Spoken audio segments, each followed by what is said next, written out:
All right, so what we're going to do now is look at different examples that are all mixed up. We've got some ionic and some covalent in here, and we're going to have to figure out what kind of a compound each example is first, and then we apply the right rules. You should be able to do this by the end of this section. Now, let's start off looking at the first example. The easiest way to figure out if it's ionic or covalent is to look at the first element. Ask yourself, is that first element a metal? Because if it is, it's going to end up being ionic, because metals give away electrons, nonmetals will take them. So if that first element is a metal, it's automatically going to be ionic. But if the first element is a nonmetal, well, then we don't have a metal because metals have to go first. So it's automatically, by default, covalent. And we apply different rules. So look for that first element and ask yourself, is it a metal or not? So carbon. Let's find carbon on the periodic table. You should know that on the right of this zigzag line is where the nonmetals are. So here's carbon. It is on the right of the zigzag. It is a non-metal. It's over here with the nitrogen and the oxygen and the helium and all the other non-metals you know about. So, and just a little note here, so is bromine. So if we look at our example here, we've got carbon, non-metal, and bromine, non-metal. They're both non-metals. So that means it's covalent. When it's covalent, you have to use prefixes.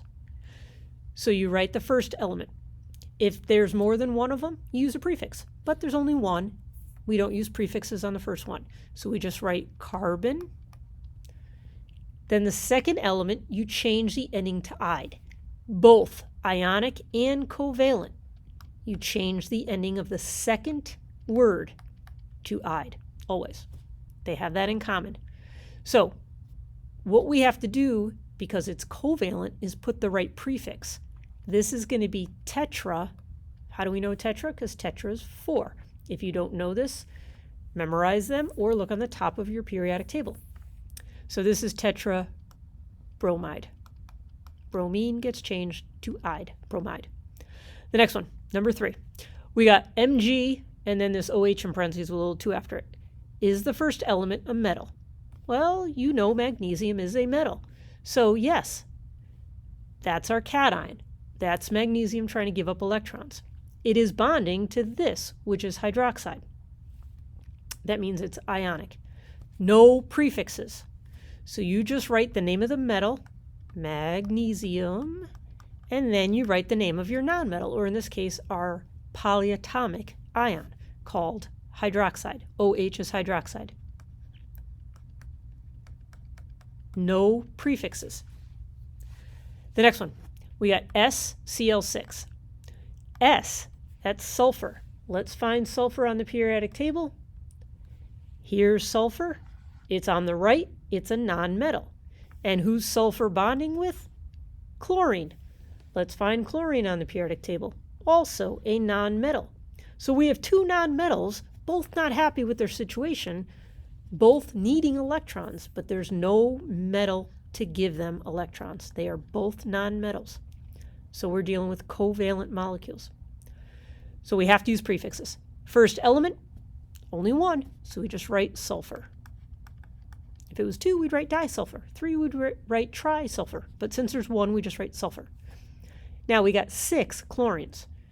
What's the prefix for 6? Look at your reference, hexa. Hexa, and then we change the ending to "ide." Doesn't matter if it's ionic or covalent. Chlorine becomes chloride. Why don't you try these 3 on the right, hit pause, try these things, or these examples, and then unpause and check your answers. All right, this one, we got phosphorus and hydrogen. Phosphorus is on the right. It is over here. It is also a nonmetal. Now, hydrogen, a little aside here. Hydrogen is in group 1 because it has 1 valence electron, but it is a nonmetal. So we've got two nonmetals sharing electrons. That means it's covalent. Figure out what the first element is. Do not change the ending, but you got to put on a prefix. What's the prefix for 3? Tri. Triphosphorus.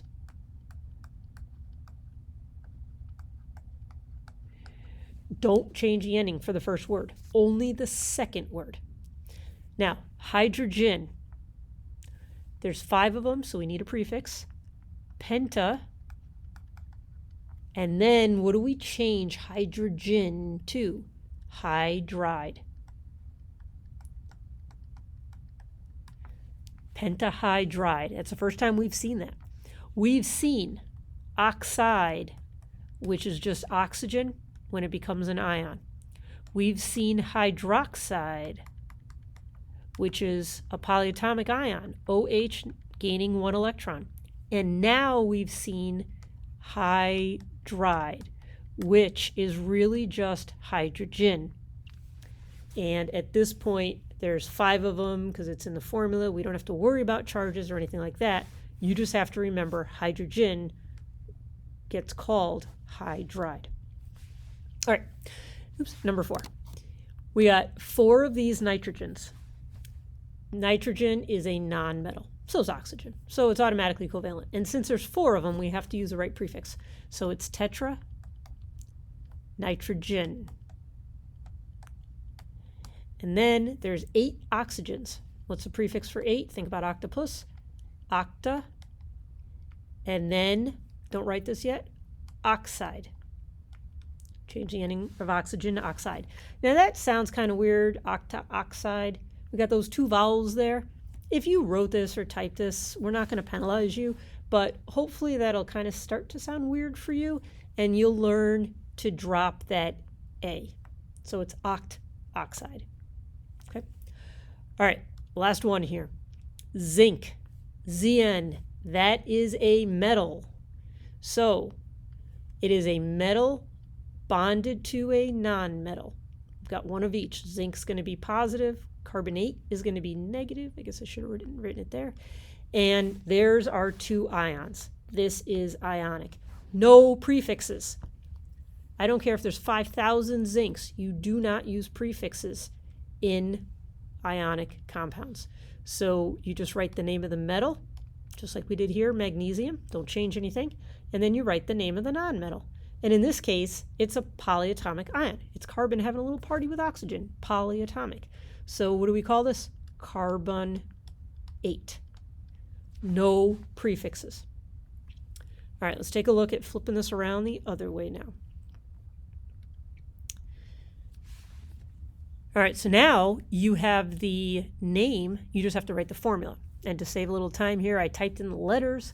You just have to figure out what are the subscripts, if any, that are going to be added to make this formula complete. So let's start off. Same thing. Is it ionic or covalent? Because if it's ionic, you need to know charges.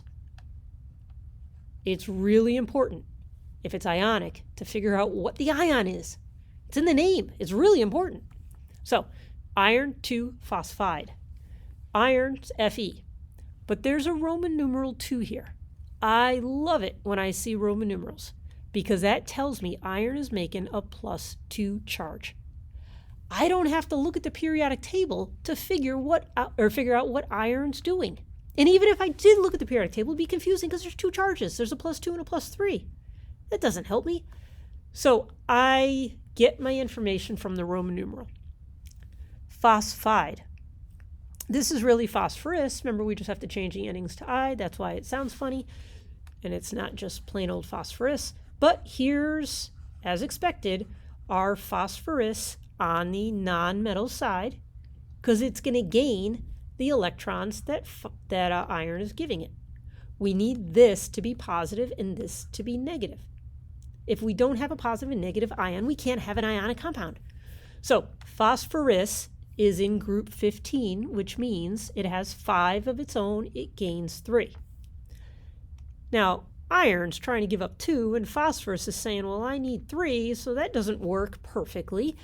But they'll each go find some friends, and we'll figure out what ratio they end up on.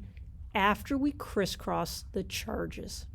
So the 3 goes after the iron, the P gets that 2 from the iron. We crisscross them. That tells us what our formula is going to be. We have to do this when you have a cation and an anion, when you have a metal and a nonmetal. When it's ionic, you have to know the ions. Let's look at the next one, though. We have triphosphorus hexahydride. We have P and H. Neither one is a metal. Phosphorus is saying, I need 3. Little hydrogen has one of its own. It needs a second one to fill that first energy level. It needs one. Neither are metals. They're both nonmetals.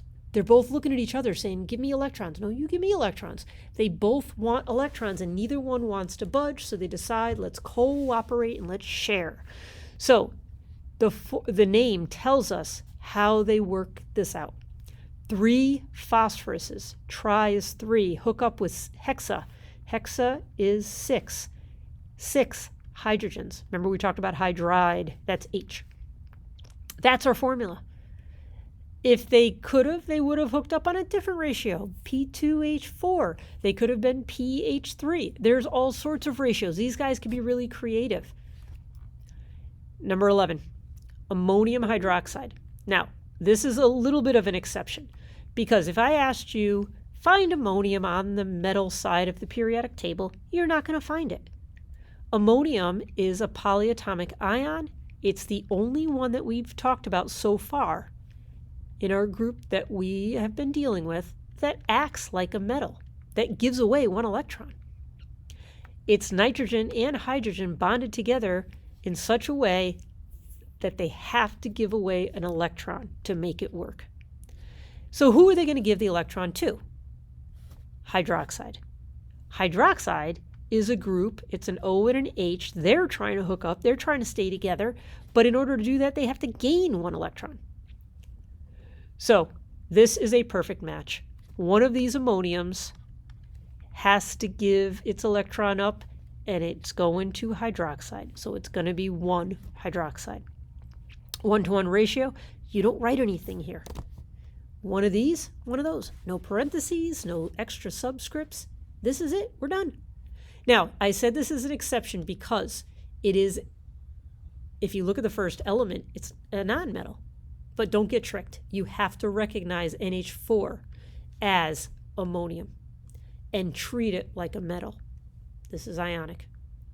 There's no other polyatomic that we have to worry about right now that's going to be tricky.